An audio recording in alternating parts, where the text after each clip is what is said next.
¿Quieres aprender nuevas habilidades o conseguir productos únicos que no encontrarás en ningún otro lugar? Mejora tu vida personal y profesional con cursos diseñados para ti.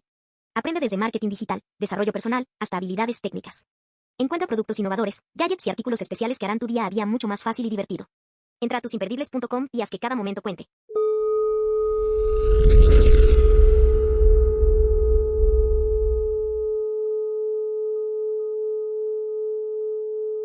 El alma purificada se une con la verdad eterna.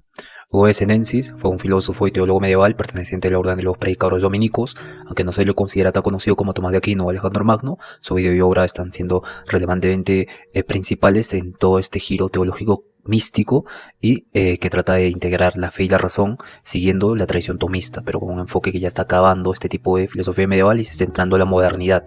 Pero para entrar a la modernidad se tiene que entrar al renacimiento, y este renacimiento surgen ideas místicas y relacionadas evidentemente con lo que es el cristianismo. Aunque es cristiano y es dominico, tiene un enfoque bastante interesante que vamos a tratar ahora. Por ejemplo, la relación entre fe y razón, ¿no? Una de las características centrales del pensamiento de Hugo es esta relación donde la razón humana es una herramienta importante como complemento de la fe, pero la fe es la que guía esta razón humana a conocer más allá de lo que puede conocer por sí sola, la razón. Y entonces, aunque Hugo valoraba la razón, su pensamiento se alinea con una visión teológica de la fe como el acceso al conocimiento de Dios o los misterios divinos o la verdad última.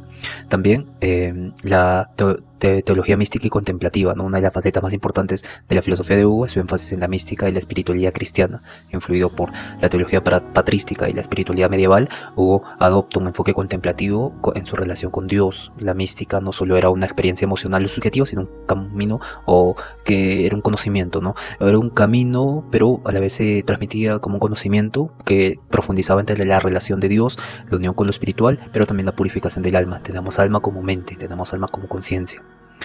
Otro de los aspectos muy interesantes es la naturaleza de los sacramentos, o este aspecto de los sacramentos como medios de gracia. Veía que los sacramentos no solo eran símbolos externos, sino que eran realidades efectivas para que se comunique la gracia divina con el ser humano. A través de los sacramentos, el creyente experimenta una transformación espiritual que le permite acercarse más a Dios, y también para esto alegaba la unión de la iglesia. Hugo de Senensis también trató el tema de la unidad de la iglesia, cosa muy importante en tiempos actuales donde existen muchas ramificaciones del cristianismo, pero Hugo de Senensis tenía esta visión de el cuerpo de Cristo como iglesia. O sea, la iglesia no era solo una institución social o política, sino el cuerpo místico de Cristo. Y esta visión implica una profunda unidad espiritual entre todos los miembros de la iglesia, todos los miembros que ven al Señor Cristo, a nuestro Señor Cristo, y que estén unidos no por una estructura jerárquica, sino por una comunión espiritual, por una comunidad espiritual en Cristo, todos en Cristo.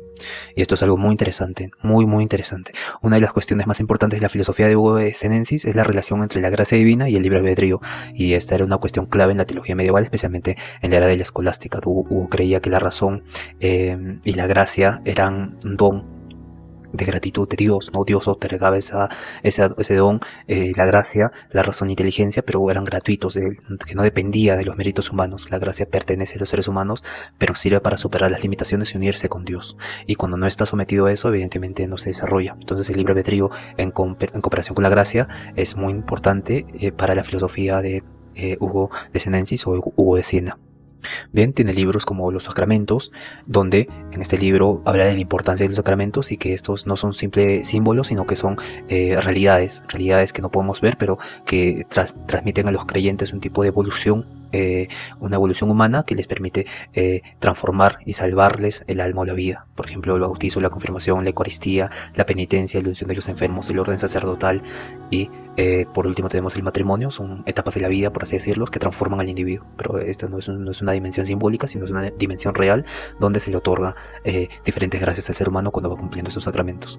Hugo también sigue por la tradición tomista al integrar el tipo de aristotelismo, ¿no?, en los sacramentos que actúan en el alma de los creyentes. No considera que los sacramentos son eficaces por sí mismos, sino dependen de la santidad del ministro o si operan bajo la gracia divina. Si no haces este sacramento y si llega a cierta frecuencia y te alineas a esa frecuencia y ya vives de acuerdo a esa frecuencia. Es muy interesante todo el pensamiento de Hugo de Siena.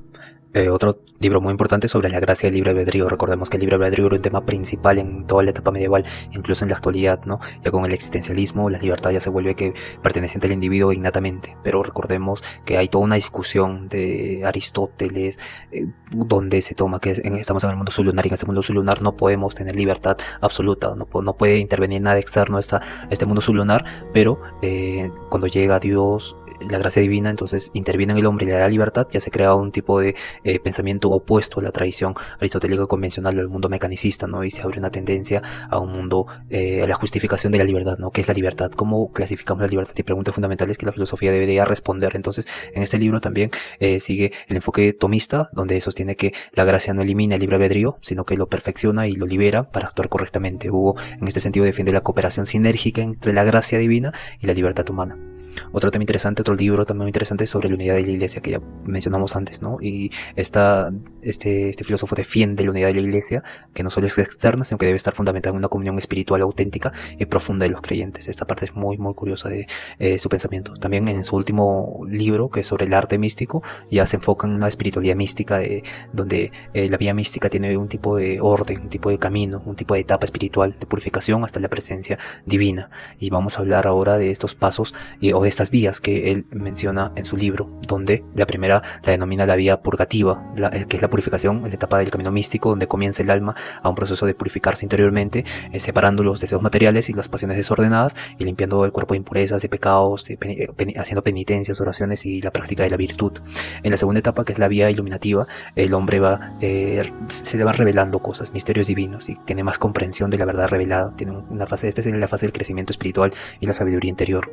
Y luego pasa la vía unitiva, que es un estado de unión con Dios, ¿no? Es hacer la voluntad de tu voluntad, pero que sea una con Dios, una comunión perfecta con Dios, estar en presencia de Dios, y de acuerdo a eso transformar cada actuar en tu vida. Entonces luego viene la unión perfecta, que es la última etapa, que la denominan también el desposorio espiritual, que es un tipo de casamiento entre Dios y el alma, y que en medio está Cristo como el que define la unión perfecta. Es la parte definitiva donde Cristo entra en la vida de la persona y completa lo que es el amor divino.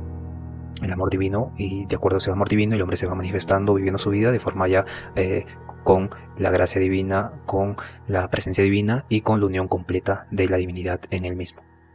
Como vimos, es muy interesante. Puedan revisar el podcast, dejé el episodio completo, muy detallado, que seguramente les va a gustar y les va a interesar bastante.